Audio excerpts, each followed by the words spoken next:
In this video, I'm going to talk about compositions of functions, in particular, finding the algebraic expression of a composite function. Here we want to find the composite function f of g of x, where f of x is 2x plus 1 and g of x is 3x plus 4. And this is kind of familiar. We know how to find the composite function evaluated at particular values of x. For example, at x is 3, the composite function f of g of 3 is just the same as f of the input g of 3, and we can compute g of 3, find out that's 13, just plug in 3 into the formula for g, comes out to 13, and then just plug that into f, because that's just g of 3, so then we just want to find f of 13, and then plug 13 into the formula for f, and we get out 27. So that's the process to compute f of g for individual values of x, but how do we find it in general for just the symbol x? Well, the way we do this is very similar to the way that we evaluate f of g at particular values of x, except this time we just keep track of symbols. So to start out, we're going to write this as f of g of x, just like we have over here, but x instead of 3. So f of g of x. And actually, to make this more simple, why don't we just write g instead of g of x? G really represents g of x, but just to keep the notation easy to read, we'll keep it as g. So let's go ahead and write out the expression for f of g using this rule for f. F is 2x plus 1, so if we plug in g into f, then the result is just 2 times g, then plus 1. Okay, so now we've got f in terms of g, and now we can substitute in for g in terms of x. So let's go ahead and do that. So this becomes 2 times the formula for g. The formula for g is just 3x plus 4, and then plus 1 at the end. And then from there, we can just go ahead and simplify. So let's go ahead and distribute this. 2 times 3x becomes 6x, and then plus 2 times 4 is 8, and then we still have that plus 1 at the end. So that just becomes 6x plus 9. So there we go. That is our formula for f of g of x. We can check our formula too, because we already computed what it should output for an x value of 3. So if we plug in 3 for x, we should get out 27. So let's make sure that holds for the formula that we came up with.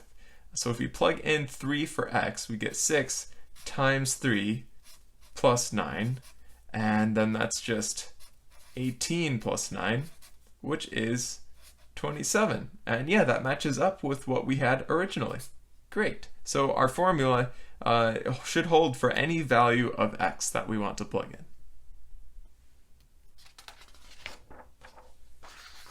Okay, here's another example. So we want to find f of g of x, where the function f is defined by x squared minus 6x plus 4, and the function g is defined by x squared plus 3. So let's use these two individual functions to figure out what this composite function is for general input x. And we're going to do that just like we did before. We're going to start off by saying that this is just the same as f of g of x, and instead of writing g of x, let's just write g to keep things simple. Okay, so let's plug in g into this formula for f. So instead of x, we're going to write down g. So first of all, we've got g squared. So there's g squared, and then we've got minus 6x. X becomes g, so minus 6g, and then plus 4 at the end. Okay, so now let's just plug in what we have for g here. G is x squared plus 3, and we'll just plug that into our formula here. So g here becomes x squared plus 3, and we've still got the squared on the outside of that. Then minus 6 times that formula x squared plus 3, and then plus 4. And then at this point, it's just a matter of simplifying. So let's go ahead and expand this out. So x squared plus 3 squared. Well, the square of this binomial is just the first term squared. So x squared squared is x to the 4th. And then plus 2 times the first term times the second term. So 2x squared times 3. So that's 6x squared. So 6x squared. And then plus the second term squared. So 3 squared is 9. So plus 9. And that's minus 6 times this quantity. Distribute the 6 over to the x squared. So that's minus 6x squared. And then distribute the 6 over to the 3 with the minus sign also. And then minus 18. And then plus 4 at the very end. Okay, so let's go ahead and collect up like terms. This is our only x to the 4th, so that's just going to stay here. X to the 4th, and then here's a 6x squared, and then there's a minus 6x squared. So, well, that's just going to cancel out. It just goes to 0. And then 9 minus 18 plus 4. So let's just do the addition first. 9 plus 4 is 13, and then minus 18 is negative 5. So x to the 4th minus 5. There we go.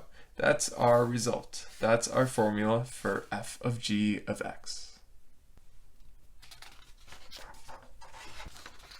All right, here's a final example.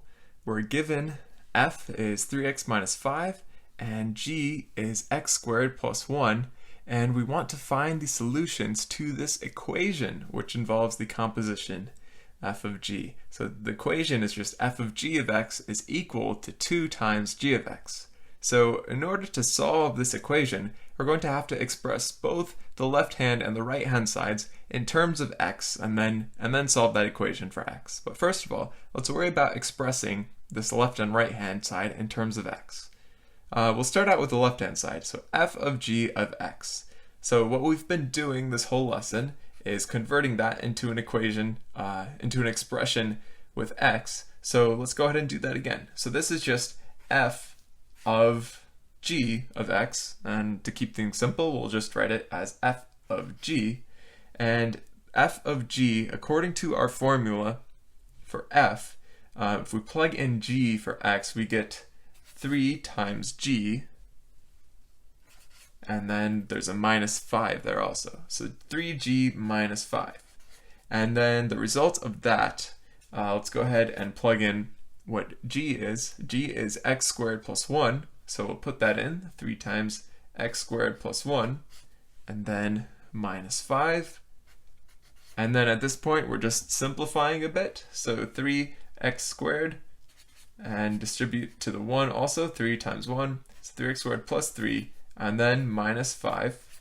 And collect up the like terms, so 3x squared, and then 3 minus 5 is negative 2, so 3x squared minus 2. So that's going to be the left-hand side of our equation. And now let's think about the right-hand side, so 2g of x. Well, that's a lot simpler to do. That's just 2 times the formula for g of x, and the formula for g of x is just x squared plus 1. Okay, so we can just distribute that over 2 times x squared, and then plus 2. Okay, so now we've got our left-hand side and our right-hand side, and now let's put them back together into an equation.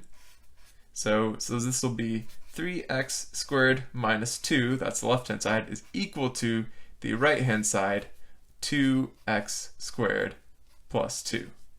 And now at this point, we just have to solve the equation. And we can do that pretty easily. Let's just start by subtracting 2x from both sides, 2x squared from both sides. So minus 2x squared, and then 3x squared minus 2x squared just makes, well, that's just x squared.